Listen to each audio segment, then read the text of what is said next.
There's a clip circulating on the internet right now that is haunting me.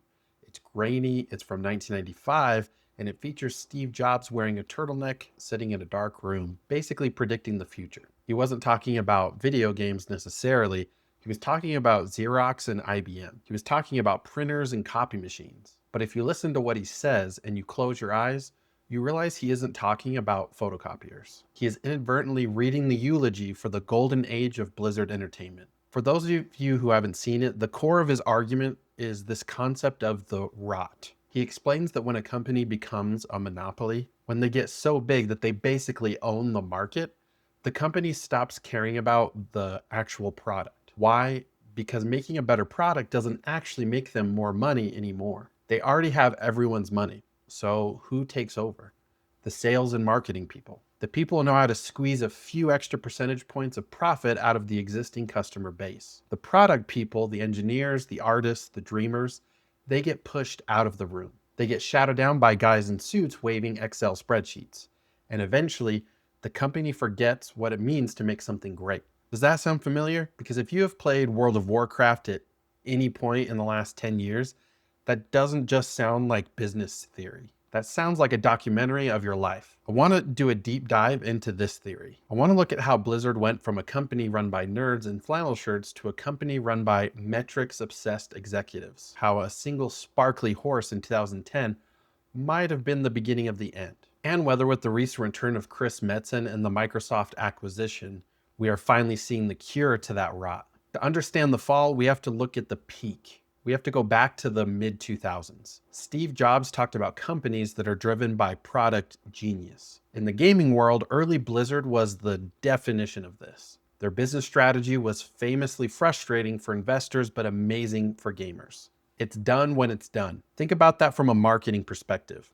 That is a nightmare. You can't plan a Q4 earnings call around it's done when it's done. But they got away with it because the people running the company, Mike Morhaime, Chris Metzen, the original crew, were product people. They were gamers. Their metric for success wasn't monthly active users or reoccurring user spending. Their metric was, is hitting this orc with a hammer fun? The answer was no, they scrapped the game. They canceled Warcraft Adventures. They canceled StarCraft Ghost. They burned millions of dollars because the product wasn't excellent. And because of that obsession with craftsmanship, they achieved exactly what Steve Jobs warned about.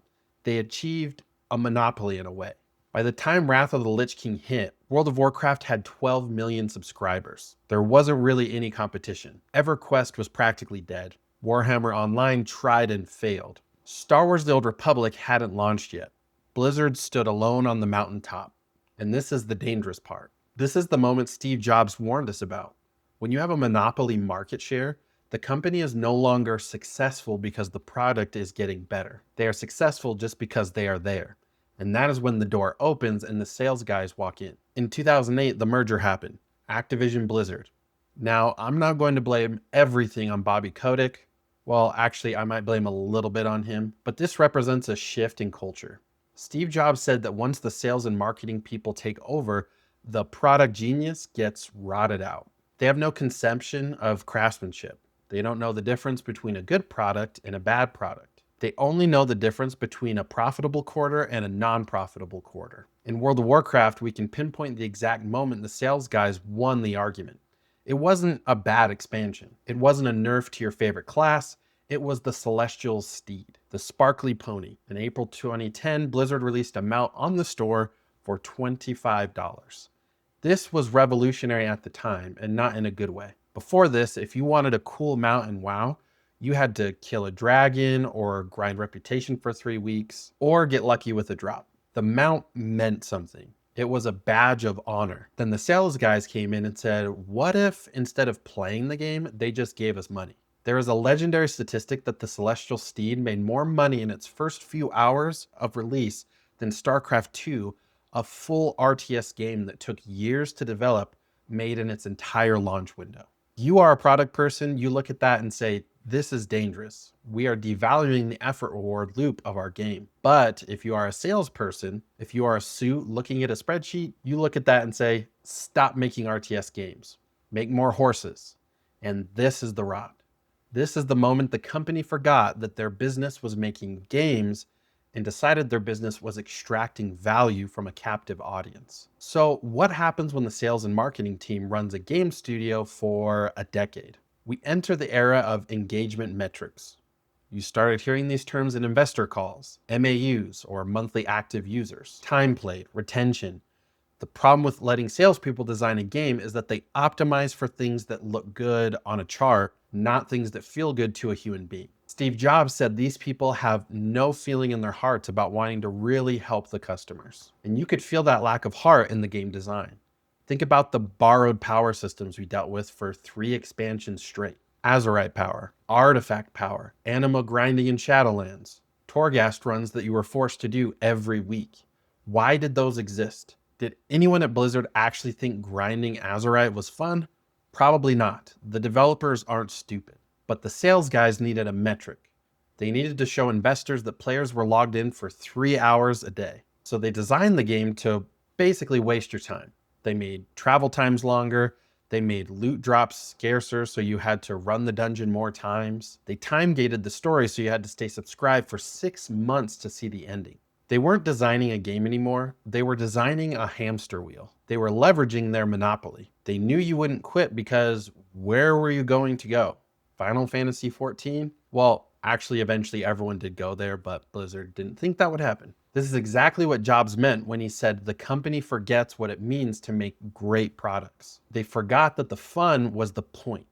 They treated the players like an ATM that they could kick whenever they needed cash. And the saddest part of the Jobs quote is about the people. He said the product people get driven out of the decision-making forums. We saw this happen in real time. The old guard left. Mike Morhaime left. Chris Metzen retired. The guys who built the world walked away. And they were replaced by people who were very good at corporate politics, but maybe not as good at understanding why a fictional orc needs big shoulder pads. We saw mass layoffs. Remember 2019? Activision Blizzard posted record profits and then fired 800 people the same week. Who did they fire? Community managers, customer support, the people who actually talked to the players. The sales guys viewed those roles as overhead. They didn't directly generate revenue, so they were cut. This severed the connection between the creators and the fans. It created this ivory tower where the executives were making decisions based on data, not sentiment. They looked at the data and said, people are buying the WoW token, so they must love it. No, we didn't love it. We felt forced to use it because the game economy was broken. But data doesn't understand context. Data doesn't have a heart. But this is a news channel, and I have to update you on where we are today, because the story does have a plot twist. The monopoly eventually broke. Shadowlands was a disaster. The lawsuits happened, the reputation tanked, and suddenly Blizzard wasn't the default anymore. They lost their monopoly status in the hearts of gamers, and according to business theory, when you lose your monopoly, you actually have to start trying again. Enter Microsoft. Enter the return of Chris Metzen. It is genuinely fascinating to watch what is happening with The War Within and the World Soul Saga. For the first time in a decade, it feels like the product people have kicked down the door and taken the meeting room back. We are seeing changes that make no sense to a sales guy, but make perfect sense to a gamer. Warbands with making reputation account-wide, a sales guy hates that. That means you spend less time grinding on alts. That lowers time played metrics. But a product guy loves it because it respects the player's time. We are seeing a shift back to, is this fun, rather than, does this maximize engagement? Steve Jobs was right about the doom. He was right about how the rot sets in.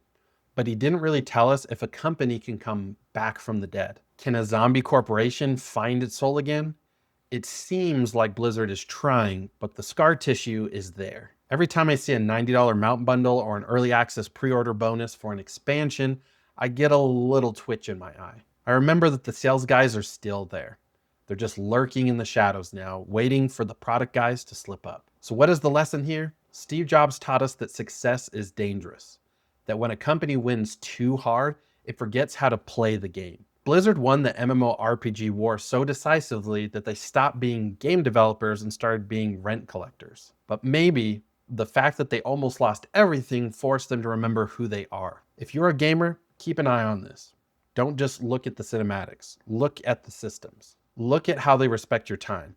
If the game starts feeling like a job again, you know the sales guys are back in charge. I'm Kyler Ray. If you want to help me fight the algorithm, which is basically just a giant digital sales guy, hit that subscribe button. It helps way more than you know. Thanks for watching, and I'll see you in Azeroth. Hopefully not on a Sparkle Pony.